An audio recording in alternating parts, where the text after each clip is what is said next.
नमस्कार दोस्तों, कैसे आप सभी। मैं राहुल भारद्वाज आपके अपने चैनल लर्निंग नीड में आपका स्वागत करता हूं।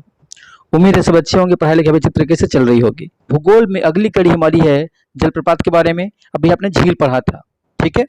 और आज हम लोग पढ़ेंगे जलप्रपात। तो सबसे पहले है जलप्रपात किसे कहते हैं। तो बात करते हैं, जलप्रपात उस स्थल को कहते हैं जहां से नदी का पानी पहाड़ के नीचे चट्टान से नीचे भूमि पर गिरता है। जलप्रपात उस स्थल को कहते हैं जहां से नदी का पानी पहाड़ की चट्टान से नीचे भूमि पर गिरता है। ये देखिए गिर रहा है, ये चट्टान है, ये चट्टान है और ये नदी का पानी क्या हो रहा है, नीचे आपका गिर रहा है। तो ये क्या है, ये आपका जल प्रपात है। थोड़ा इसको हम ट्रिक से पढ़ेंगे, ठीक है। तो आप लोग जल्दी से कॉपी और पेन लेके बैठ जाइएगा। भारत के प्रमुख जलप्रपात के बारे में बात करते हैं। तो यहाँ देखिए राजस्थान का जो जलप्रपात है उसका नाम है चुलिया। क्या नाम है, चुलिया। तो च से चुलिया और च से चंबल, ठीक है। चुलिया जो है वो किस नदी पर स्थित है, तो वो है चंबल नदी पर, ठीक है। बात करते हैं अगले जलप्रपात की। अगला है आपका धुआंधार जलप्रपात, जो कि मध्य प्रदेश में स्थित है, जो कि मध्य प्रदेश में स्थित है, ठीक है। थोड़ा इसका ट्रिक हम लोग लेंगे। यहाँ पे क्या होता है, मध्य प्रदेश की जो जीवन की धारा नदी है, जीवन की धारा किसे कहते हैं, वो कहते हैं नर्मदा नदी को। मध्य प्रदेश के जीवन की धारा किस नदी को कहते हैं, तो वो है नर्मदा नदी, ठीक है। तो धारा को मिलाएंगे धार से, ये देखिए धुआंधार का धार और कपिल धारा का धारा, ठीक है। कपिल धारा का धारा और धुआंधार का धार, तो ये हो गया आपका नर्मदा नदी पर। दोनों क्या हैं, दोनों जो है नर्मदा नदी पर ही स्थित है। यहाँ देखिए इसको धुआंधार नाम क्यों पड़ा, देखिए यह जो धारा गिर रही है उसे क्या उठ रहा है, धुआं उठ रहा है, पूरा मतलब ब्लर हो गया है, मतलब धुआं उठ रहा है, ठीक है। चलिए आगे बात करते हैं अगले जलप्रपात के बारे में। मध्य प्रदेश के ही जलप्रपात है ये, चचाई जलप्रपात और येन्ना जलप्रपात। तो चचाई जलप्रपात इतना आपका महत्वपूर्ण भी नहीं है, जान लीजिए इसको, बस ये है बीहड़ नदी पर स्थित है, बीहड़ नदी पर स्थित है। येन्ना जलप्रपात, इसको ये देखिए यहाँ पे ना है और न से नर्मदा। येन्ना जलप्रपात कहाँ पे स्थित है, नर्मदा नदी पर स्थित है, ठीक है। चलिए अब बात करते हैं अगला, झारखंड हुंडरू जलप्रपात, जो कि स्वर्ण रेखा नदी पर स्थित है। हुंडरू, देखिए यहाँ पे थोड़ा सा ट्रिक लीजिए। हुंडरू मतलब डुरू का डर लीजिए, डुरू का डर लीजिए। और स्वर्ण, देखिए जब महिलाएं चलती हैं तो डर डर के चलती हैं। क्यों चलती हैं, क्योंकि वो स्वर्ण पहने रहती हैं, यानी कि सोना पहने रहती हैं, ठीक है। तो यहाँ से लेंगे डर और स्वर्ण, ठीक है। हुंडरू जलप्रपात कहाँ पे स्थित है, झारखंड पे, और किस नदी पर, स्वर्ण रेखा नदी पर। ये जलप्रपात आपका महत्वपूर्ण है, ये जलप्रपात आपकी क्या है, महत्वपूर्ण है, जो कि कर्नाटक में स्थित है। तो ये है जोंग जलप्रपात, इसी को गोरसप्पा जलप्रपात भी कहते हैं और इसी को महात्मा गांधी जलप्रपात भी कहते हैं, क्योंकि यहीं पे महात्मा गांधी जल विद्युत केंद्र भी स्थित है, ठीक है। ये किस किस पर नदी पर स्थित है, तो यह है शरावती नदी पर स्थित है। कहाँ पे, शरावती नदी पर। यह 253 मीटर की ऊंचाई से एक गहरी खाई है, ठीक है, जहाँ पे 4 धाराएं बढ़ जाती हैं। सबसे पहले जो जोंग जलप्रपात था ऊंचाई पर स्थित, बहुत ज़्यादा ऊंचाई पर स्थित था। सबसे पहले इसे माना जाता था कि ये सबसे ऊंचा है, लेकिन अभी कई सारे ऊंचे आ गए हैं, अभी ये ऊंचा उतना नहीं है। तो इसमें 4 धाराएं हैं। महत्वपूर्ण क्यों है ये, क्योंकि ये इसमें 4 धाराएं हैं। कौन कौन सी, राजा, रोरर, रॉकेट और रानी, ठीक है। ये रेलवे का बहुत ही खतरनाक क्वेश्चन है, ठीक है, क्योंकि इसमें 4 धाराएं हैं। 4 धाराएं किसमें हैं, जोंग जलप्रपात में, जिसे हम महात्मा गांधी जलप्रपात भी कहते हैं, जिसे हम गोरसप्पा जलप्रपात भी कहते हैं, ठीक है।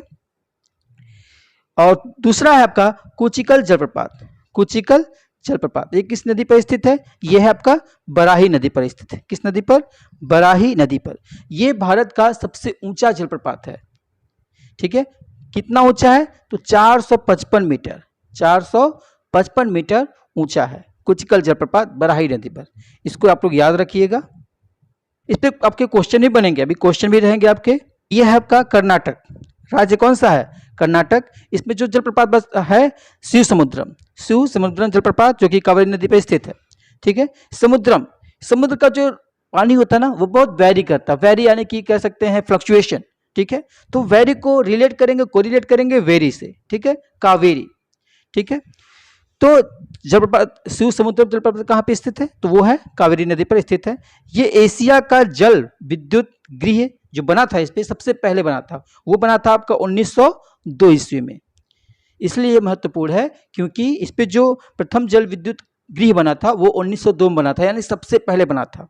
ठीक है, किससे याद करेंगे? शिव समुद्रम, समुद्र का पानी वैरी करता है तो ये कावेरी नदी। ठीक है, गोकक, गोकक, गोकक जो जलप्रपात है वो घाट प्रभा नदी पर स्थित है, घाट प्रभा नदी पर स्थित है।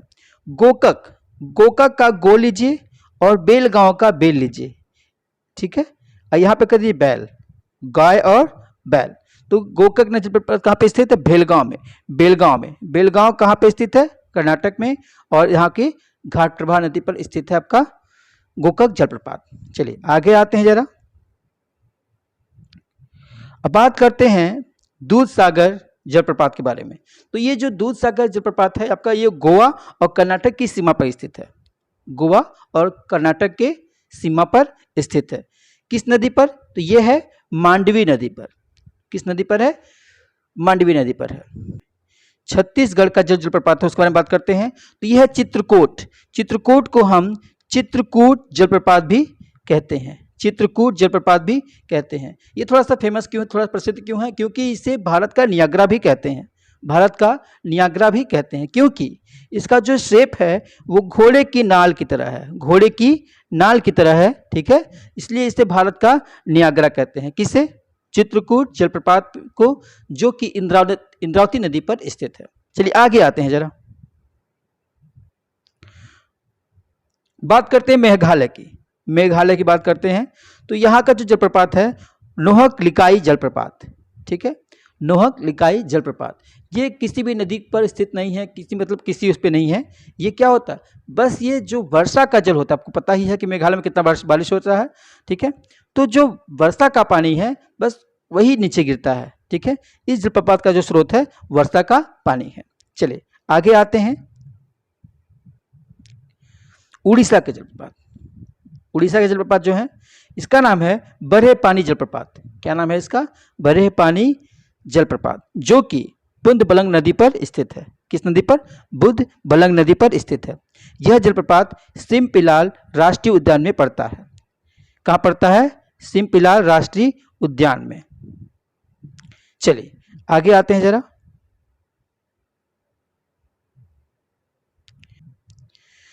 तो जोंग या गोडसेप्पा जलप्रपात का नया नाम क्या है?